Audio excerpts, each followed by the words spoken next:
Vamos ver aqui a derrota do Guarani. Perdeu para o Vasco 4-1. O jogo foi lá no Rio de Janeiro.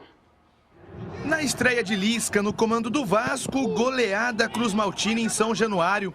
Mas quem vê o placar de 4-1 para os cariocas não imagina que o Vasco finalizou 3 vezes menos que o Guarani na primeira etapa. Mais cirúrgicos, os donos da casa mostraram que não precisam de muitas oportunidades para balançarem as redes. Logo aos 8 minutos, Marquinhos Gabriel abriu a contagem em São Januário. Gol do Vasco! Todos cantar de coração, a de mal. Thales cometeu pênalti em Léo Jabá.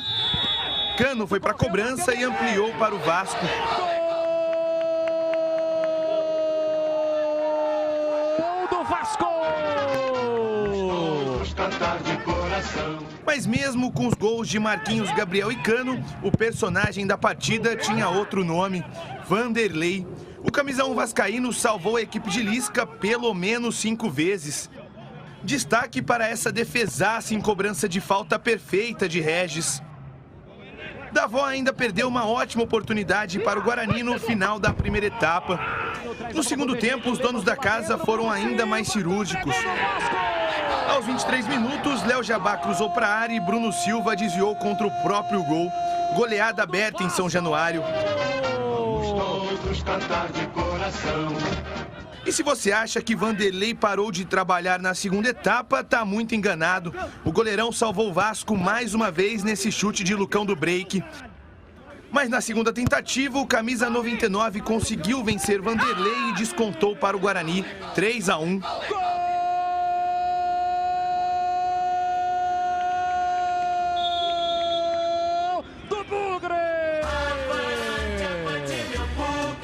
O Bugre se lançou para o ataque e ainda viu Léo Jabá fazer o 4º do Cruz Maltino na partida. Gol do Vasco! Todos cantar de coração. Final de jogo em São Januário, Vasco 4, Guarani 1. Com a derrota, o Bugre cai para a 5ª colocação na Série B. Acho que o resultado em si, 4-1, não condiz com o que foi a partida, né, o desenvolvimento da partida. Acho que nós tivemos 2 tempos diferentes. Um primeiro tempo, onde mesmo perdendo por 2-0, o Guarani foi superior na partida. E no segundo tempo, não. No segundo tempo, o Vasco melhorou. O Guarani não voltou com a mesma dinâmica, com a mesma efetividade que teve no primeiro tempo. Mesmo tendo perdido o primeiro tempo por 2-0 e ter falhado em lances capitais do primeiro tempo, principalmente no início da partida, né, tomando 2 gols de maneira, vamos dizer, inocente, que foram determinantes para o resultado. A origem do gol!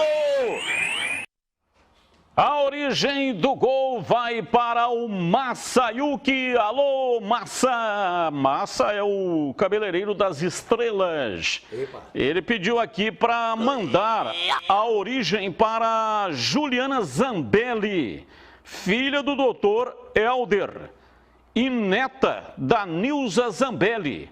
A Juliana Zambelli, semana passada, completou o aniversário, mas não teve origem, né? Porque o jogo contra o Sampaio Correia foi 0-0. Então, nós estamos mandando hoje aqui a origem para ela. O Guarani perdeu, mas deixou um gol espetado lá no Rio de Janeiro, no Lucão do break. Então, para todos os bugrinos, agora, é já. A origem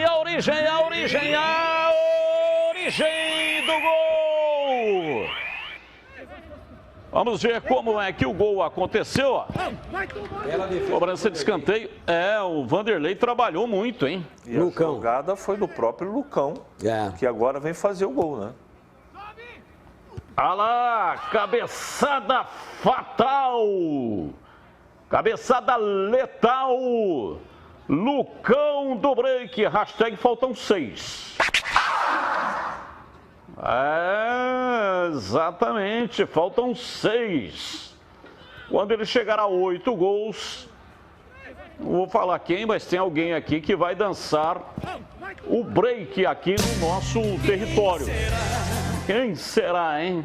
Quem será? Bem, vamos analisar, Júlio Nascimento, eu começo com você, o Guarani derrotado, mas o futebol é uma caixa de fazer louco. Pelo futebol apresentado, o placar ficou muito elástico, não, Júlio?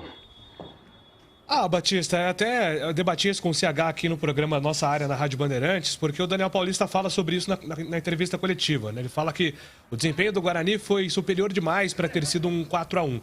E eu não vejo assim, eu acho que você converter as chances criadas em gols faz parte do desempenho. Estar englobado no jogar bem ou jogar mal. O começo do jogo do Guarani é muito bom. O Guarani é melhor do que o Vasco. Talvez nos 20 minutos iniciais.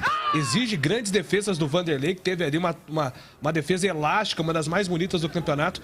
Mas não converteu isso em gol. O Vasco foi muito preciso.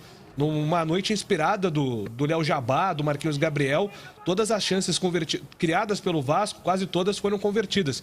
Claro que teve a atuação do sistema defensivo do Guarani, que talvez tenha sido o grande problema de sábado, né? Falhas em 3 dos 4 gols do Vasco, isso é muito preocupante, mas eu vi um Guarani muito instável, emocionalmente falando, entrou na pilha do que é um time característico do Lisca e teve um resultado que foi ali um acidente de percurso, né? Porque ainda a campanha do Guarani, na minha opinião, é muito boa. E para você, CH, que comentou o jogo pela Rádio Bandeirantes, o Guarani que tem um ataque poderoso, 23, melhor ataque do campeonato junto com o Náutico, mas a defesa realmente, tudo bem, futebol é um jogo de erros, mas o Guarani está errando demais, hein, CH? Nesse jogo principalmente, né? O time não teve concentrado, Batista, é a grande verdade. Os erros individuais defensivos comprometeram o trabalho do todo.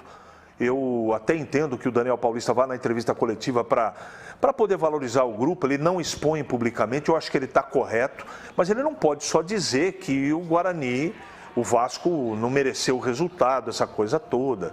Foi algo do tipo que ele disse. Não é verdade isso. Segundo tempo o Vasco foi bem, no primeiro tempo foi efetivo, jogou no erro do Guarani, que errou muito, né, defensivamente, já falamos isso. O time estava desconcentrado e tem para mim uma explicação que é a maior das explicações por que o time perdeu de 4-1. Quando o seu principal organizador, o jogador que dá o tempero, que dá a temperatura do jogo, que coordena o meio campo, Bruno Silva, não joga, aliás, ele não só não jogou, ele jogou mal. Ele e o Rodrigo Andrade, as coisas não andam. Algumas coisas ofensivas no primeiro tempo funcionaram, sempre ele. Regis, Sávio, mas efetivamente o Guarani errou e o futebol é exatamente isso, equilíbrio entre defesa e ataque. Não adianta se atacar pra caramba se defensivamente você não tem equilíbrio para não tomar os gols. E o Guarani não teve equilíbrio, merecida a vitória do Vasco. E o Guarani não teve o Diogo Matheus, lateral direito, teve um desconforto muscular. Fez falta, hein? E não pôde atuar. Um outro jogador que também não pôde jogar foi o Alan Victor, que muito provavelmente seria o substituto, né? Mas ele teve um problema particular, não foi revelado qual o problema, mas um problema familiar, e o Guarani achou por bem liberá-lo desta partida. E aí o técnico Daniel Paulista resolveu colocar substituto do Júlio César, machucado, mas também suspenso, né? Porque tomou o 3º cartão amarelo. Colocou o Matheus Souza. De novo, foi muito mal, né? Esse menino, toda vez que entra, ele não consegue luzir. Na base arrebentava, muito bom, jogador de muita qualidade, mas no profissional não acrescenta. Na frente não vai bem, na recomposição também não funciona. E aí comprometeu todo o lado esquerdo de ataque do time do Guarani. E aí, Tigrão, derrota 4-1 no Rio de Janeiro. Isso aí pode comprometer a campanha, que é boa, muito boa a campanha do Guarani, embora tenha saído do G4. Não, mas saiu no critério de desempate, de saldo de gols, né? Tá ali com o mesmo número de pontos do Goiás. Campanha muito boa, é um acidente sim. Acho que a defesa falhou mais do que normalmente falha. Por isso que tomou 4 gols, não tinha acontecido isso ainda no campeonato. Achei que o Titi sentiu demais o peso do jogo, era um jogo muito grande. Eu tenho dito aqui que esse menino é muito bom jogador, é um zagueiro canhoto, de futuro promissor, mas ele não está pronto ainda. Antes do jogo contra o Sampaio Corrêa, a gente falava a respeito disso. Mas respeito à decisão do treinador. E o Bruno Silva, como o CH falou com muita inteligência. O Bruno Silva, ele é o termômetro desse meio-campo, ao lado do Regis, do próprio Rodrigo Andrade. E ele fez uma partida ruim, inclusive marcando o gol contra depois que foi recuado para a zaga. Um gol contra também esquisito, porque ele está sozinho no lance, ele dá uma cabeçada de centroavante e joga no contrapé do Gabriel Mesquita. E também um outro detalhe, né? Pegar o que pegou o Vanderlei nessa partida aí é algo meio que fora de propósito, né?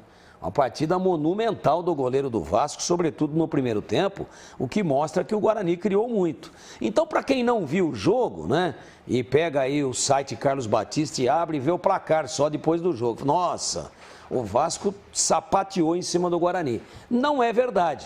Não é verdade. No primeiro tempo, o Guarani jogou mais do que o Vasco e teve muito mais chances. Mas pecou na finalização, também é um problema de quem finaliza, e esbarrou num verdadeiro paredão humano chamado Vanderlei. Segundo tempo, o time perdendo se desestabilizou emocionalmente. Olha essa defesa aí. Parece que o cara criou asas, pô, lá na gaveta, na tesoura, e ele vai buscar. Então, acidente de percurso, sim. Falhas acima do que é normalmente tolerável para o sistema defensivo, também. E erros de finalização, também. Isso compromete a campanha? Absolutamente não. Não. O Guarani continua firme aí, vai fazer um jogo certamente no sábado de manhã, 11 horas da manhã, olha, cada horário, vai fazer um jogo tranquilo, de personalidade e deve vencer até com sobra a equipe do Vila Nova, que é tecnicamente fraca e que não vai segurar o ímpeto do Guarani em casa. Ô, Júlio, para esse jogo contra o Vila Nova, tem aí alguma informação? Quer dizer, tem a semana inteira, né? O jogo é sábado de manhã. Mas Júlio César, por exemplo, pode voltar nessa partida. E o Diogo Matheus, quanto tempo ficará inativo? Pois é, Batistão, o Guarani não divulga, né, o tempo de afastamento de cada jogador e não especificou se algum jogador já vai voltar nessa semana para a fase de transição. A gente vai ter que esperar mesmo. Em questão de suspensão, o Guarani não tem desfalque.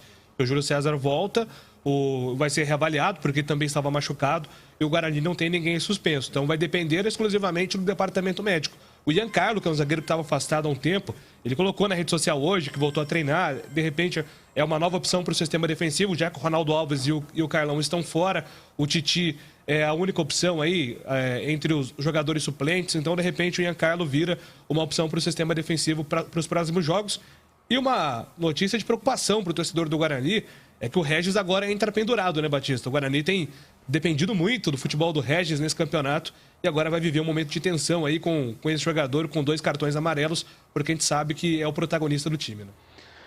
E só repetindo aqui, informação já passada neste programa, Renatinho rescindiu o contrato, não é mais jogador da Ponte Preta, portanto o Renatinho não deu certo, foi um sonho da torcida, mas como um acordo, as partes entraram num acordo e o Renatinho, portanto, não é mais jogador da Ponte.